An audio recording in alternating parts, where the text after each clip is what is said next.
mga kalingap, mga kabente. Narito po ngayon kala Bombay. Yan, kung saan po ay bisitahin ko po sila.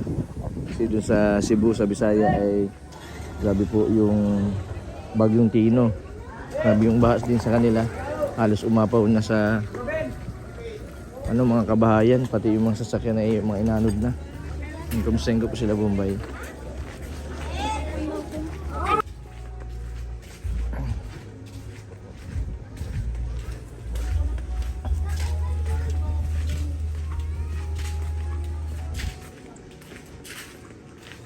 Ayun ka, sila pa lang po ng ulan kanina. Sabing lakas ng ulan kanina. Halos walang tigil.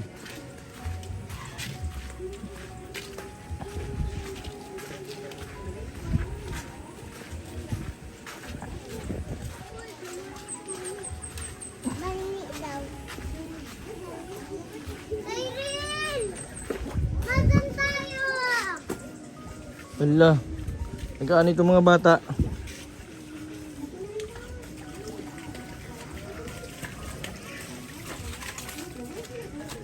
Ay naglilimas pala itong mga bata oh.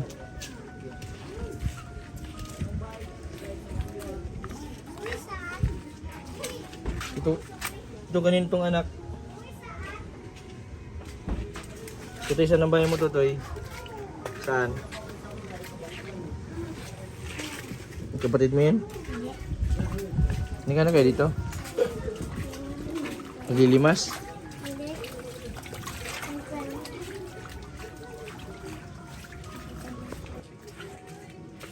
Oy. Si Bombay. Si Bombay oh, kumusta man? Ay nandito si Unyok oh. Ano kumusta?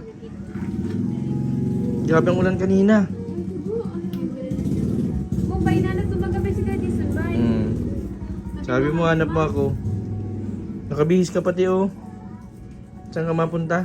Yung cemetery pa niya. Cementerio. Ibig sabihin yung damit mo, pitsa uno pa yan. Joke lang. Nabalik ko yan, sumaya maya. Buti nga dito sa atin, hindi masyadong malakas yung bagyo. Kasi yung Cebu, ano ng bagyo ay, kumbaga sa ano ay, nabot ng mga kabayan nila. Inaratong na nga yung mga sasakyan. Ano Bombay? Nandito yung mga kapatid niya oh. Sinong wala? Si Ate Sina mo, nandyan din? Kulot. Si Kulot. Nasaan si Kulot? Anak ko yun na. Anak kalarab. Grabe inabot ng baha kayo.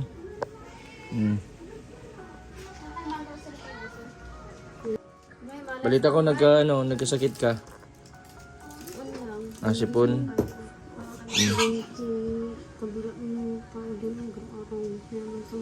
Anggot naman sa inyo, bakit daw? May sinasabihan naman ako.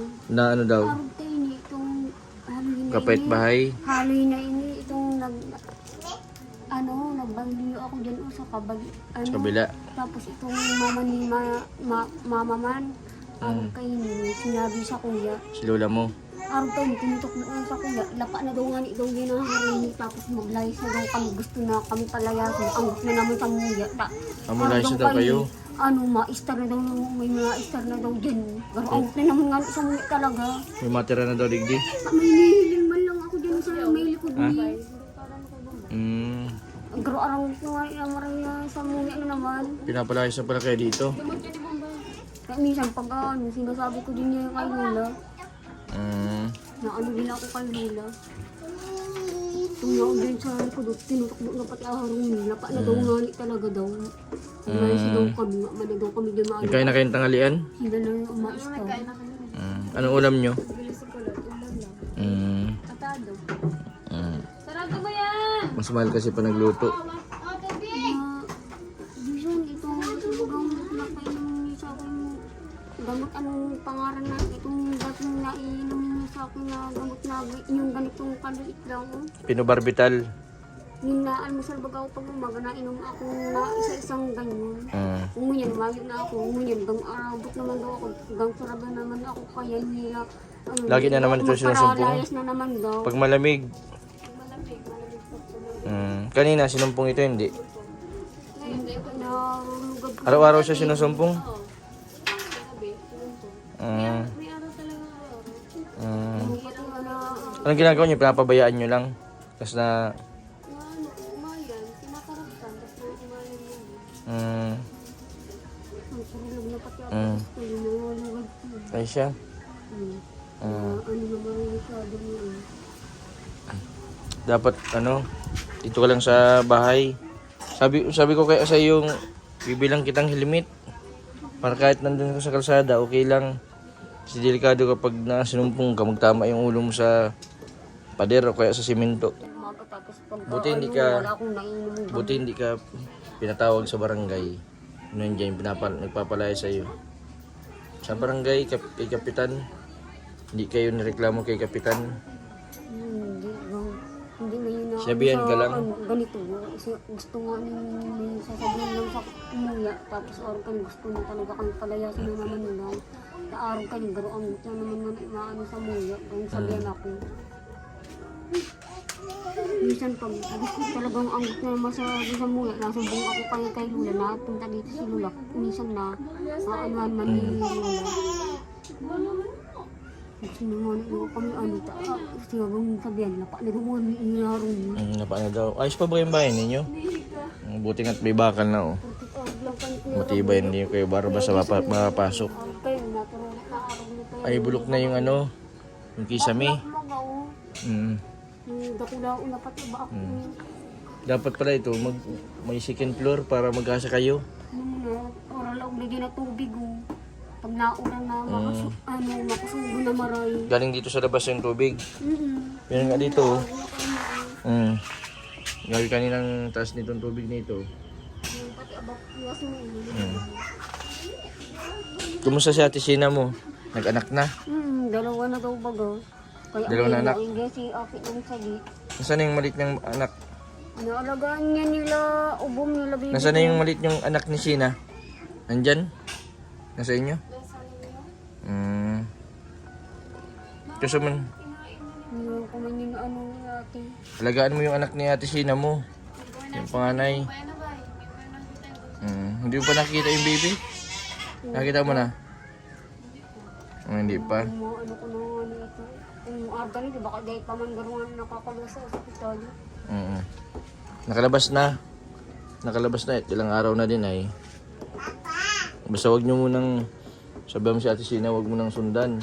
Mahirap ang buhay. Sa Bombay na lang pantulo. Ano ba? Ha? Sa Bombay na lang pantulo.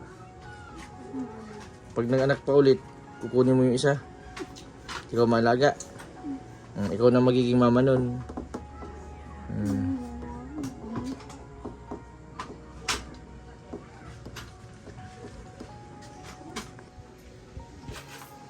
Tawag sila yan. Si Kulot, nasaan si Kulot? Baka ay pinasukan na muna ang garuhan. Wala dito. Kay Kuya Rab. Ewan ko. Ano yung araw nga saan napasok basta naman aram ko lang siyang pag naalis na yun. Natrabaho. Kailangan magtrabaho pag walang pasok sa school. Wala ka pang trabaho ba? Wala kang bunat ngayon? Wala kang bunot ngayon? Bakit may siya ngayon? May trabaho? Schedule? Minsan napatawag. Ano ba eh? Ay, tinatawag. Ungkol ka pala. Inaabutan ng binubunutan. Ay siya? Sinusumbong siya doon sa kung saan ka nagbubunot. Tingat-tingat sa bunutan. Hindi napatawag sa akin itong taon. Ito, nakaupo lang kami sa may labas. Magkano bayad? Minsan ordo kami, manamit daw yan mga pabunit na orga yun. Minsan nakakatungka daw yan. Marami akong uban.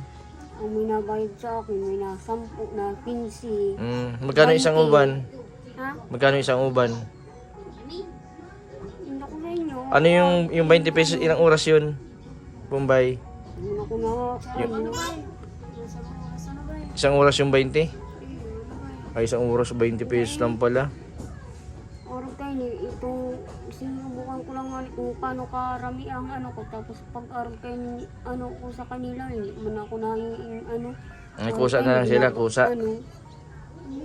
Kusa lang. Lagi ka mag-inom ng gamot. Tapos pag minsan araw kami, wala naman kami pambili mo pang almusal pag umaga, walang aming pera. Minsan ang urutang na muna lang daw kami sa Sa tindahan. niluluto. Buti napayag. Iwan kaya sila nasabi man sila may pag makakuha naman daw silang sa pinapasukan nilang mabayad na ganyan. Yung mga niluluto baga dyan mga pancit, biyon, ganyan na bigay mo.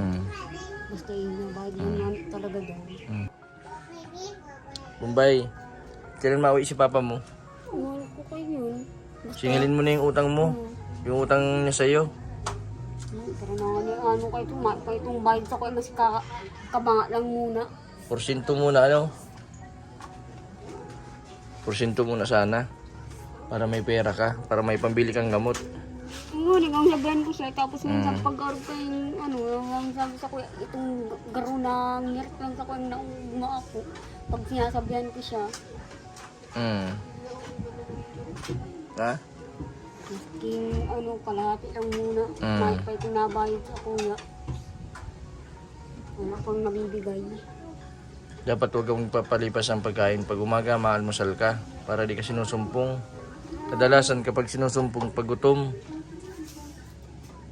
dapat lagi kang kumakain. Ako nga, lagi ako may baon biskwit. Kasi pag nagugutom ako, nahihilo ako. Kaya na ano lang ako. Kasi pag minsan, pag inaabot ka ng gutom, nasa malalayo, nasa bundok, may hilo ka. Kailangan lagi kang may baon biskwit. Dapat ikaw din. Kasi pag may may sakit, kailangan laging busog. Parang ganit ko. Gusto ko naman naman lang akong gamot baga itong dati-dagan nabili niyo sa aking maliit na palagay sa bote. Yung maliit alaman. Buti hindi nag-apo dito yung tubig sa ilog. Sa Bisaya kasi grabe ang tubig baha. Tapos yung kagabi baga kahapon, lakas ang ulan. Kala ko nga dito binha din sa inyo eh.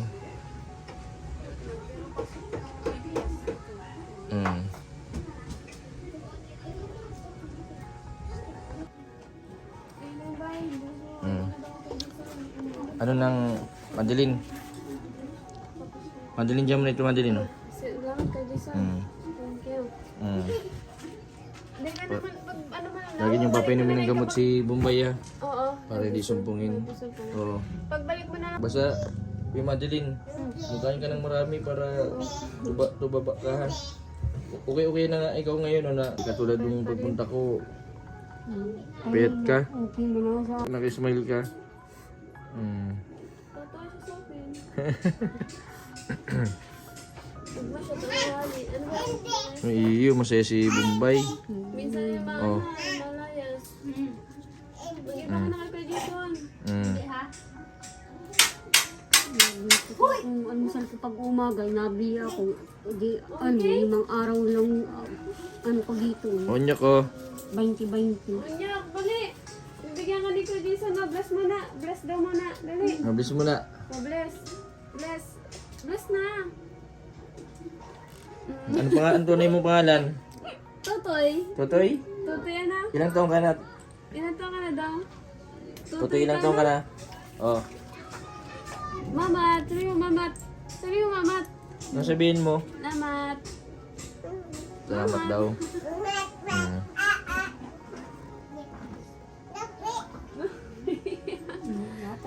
Gripo namin, wala na naman kaming bagang buhos ngayon. Ay wala Tapos naman boss, may bagyo kasi. ganito, pag naligo naman lang kami na, baraba naman lang kami buro-buro. Tapos pag nga kailangan ming tubig, nasarak dun, nakikisak doon na lang dyan. Tsaga-tsaga lang kayo. Bye. Ganyan, may naman dyan buhos. Bombay, gusto mong sumama sa akin? Saan tayo mapunta kayan? Mga grocery. Kaya akong doon sa dating pinupunta. O bigla yung pagpunta ko dito, gawa ng grabe ang lakas ng ulan. Yung grocery ko, binigay ko dun sa isa. Sa isa kong binipisari. Ibibigay ko sana yung sa'yo. Kaso ngayon, dahil wala akong dala, mga grocery tayo. Kinilas ka na Ano? Ngunyan pati, arag kayo ni, gusto, nagang bukas ako sa roof namin, umungunyan, may ako nahiling dyan yung pagkakantla. Minsan, kung anong gusto kong, may kukunan naman lang ako, may gusto kong permi pagkawan ako, may na naman lang naman. Wala naman laman. O sige, sige. na si Unyok, oh. O, Cherry, huwag mo munang sundan si Unyok, ha.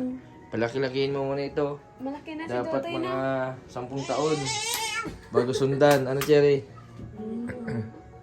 Malaki na ikaw, Totoy. Napakibigin talaga ang ni Ken dyan. Natururan na yan dyan. Pag makusog naman auran. Baka ano yan, may yung pinakuan. Dapat Yun, may mga tubig-tubig. dapat malagyan ng ano ng pagkasil po mga kalingap, mga 70. Maraming salamat po kay Sir Leo Alanigi.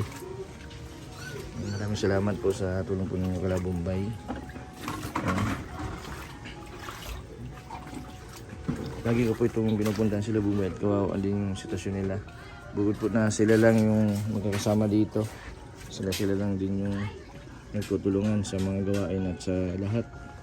Yung tatay ay nasa Manila. Hindi sa buyang sa may luwas nila pa naman talaga. Yan po mga kalingap, mga kabente, si Bombay. Sinamahan ko po sa grocery. Yan, si Bombay po halos na pumili ng mga kailangan po nila sa kanilang bahay. Napakabait ni Bombay na imbis po na para po sa kanya yung piliin niya, mas inisip po niya yung mga kailangan po ng mga kapatid niya, pati yung pamangkin niya. Yan, maraming salamat po sa lahat po ng mga sumusuporta, sa lahat po ng nanonood, sa sponsor po na nagbigay ng grocery kay Bombay. Maraming salamat po sa inyo. Kay Sir Leo, thank you po sa binigay niyo po kay Bombay. Napasaya po ninyo sila Bombay. Huwag po sana po ninyo i-bash sila Bombay kasi hindi naman po nila kasalanan.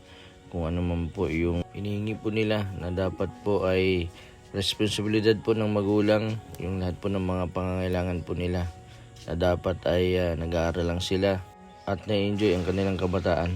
Si Bombay po ay may sakit na epilepsy, pero po hindi adlang sa kanya yung kanyang sakit. Ang inisip niya po ay kumita para po makatulong sa mga kapatid. Napakalawak po ng pangunawa at pag-iisip ni Bombay. Kahit po may diferensya ay patuloy pa po siyang naghahanap buhay para po makatulong sa kanyang mga kapatid. Sana gumaling na si Bombay para hindi niya maranasan yung mga ganitong sitwasyon na kapag sinusumpong ay bigla na lang bumabagsak sa semento ang kanyang ulo. Yung buti na lang man po at naagapan at natutulungan ng mga kapitbahay. Yan po mga kalingap, maraming salamat po sa patuloy po ninyong suporta sa aking YouTube channel. Sa mga hindi po nag-skip ng ads, maraming salamat po. Sa mga hindi pa po nakapag-subscribe, pasubscribe po Mr. Bendiboy Vlog. Maraming po salamat. God bless po sa inyong lahat.